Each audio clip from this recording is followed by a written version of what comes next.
30. un 31. jūlijā Ogres un Ikšķils novadu teritorijā norisināsies Eiropas enduro čempionāta posms, pulcējot vairāk nekā 100 dalībniekus no teju visām Eiropas valstīm.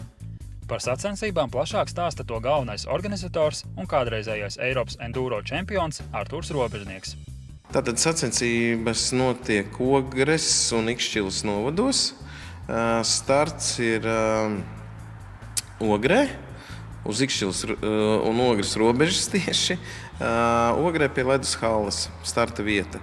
Distance ir 65 km pa Ikšķils un Ogres novada teritoriju, un kurā būs vēl 3 ātrumposmi vai 3 krosa testi. Kā noritēs sacensības? Ne jau tā, ka viņas to 65 km ņems un nobrauks un viss? Nē, protams. Tātad 65 km ir viens aplis. Dienā veiks 4 apļus. Katru dienu tātad sestdien 4 apļi un svētdien 4 apļi.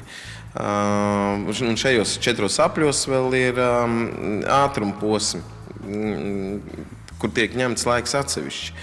Un reāli iznāk tas apmēram, ja mēs salīdzinām ar, kaut kādu vieglatlētikas disciplīnu, tad ir maratons, kurā iekšā visu laiku ir sprintīs.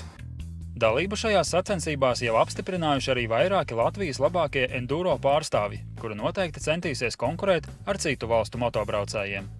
No krosa ir ienācis Ivo Steinbergs, tad enduro ir Siliņš Edgars un veterāns Jānis Vinters. Tie būs tādi 3, kas, manuprāt, ir tādi daudz maz cīnīties spējīgi Eiropas līmenī. Kā ir ar skatītājiem? Vai būs ieejas maksas? Nē, tradicionāli ieejas maksas nebūs. Vienkārši, ja būs publicēts mājaslapā un tā informācija būs pieejama daudzos mēdījos, un pašam jāņem velospēds vai automašīna, jābrauc uz tām vietām, kas ir interesants. Viņas būs izceltas kartē parādīts, kurā vietā var aizbraukt, kur redzēt. Tātad, protams, šajos krosa testos, kur var paskatīties, kā tad brauc tie ārzemju braucēji un arī mūsējie. Tā informācija būs pieejama, biļetes nekur nav. Būs pāris vietas, kur nevarēs pieiet, pieņemsim ar mašīnu, tur nevarēs piebraukt pie trases un skatīties, prosti kāds gabaliņš ar kājām. Tas ir drošības apsvērumu dēļ. Bet maksas, protams, nē. Aktuālā informācija par sacensībām atrodama internetā www.endurosport.lv.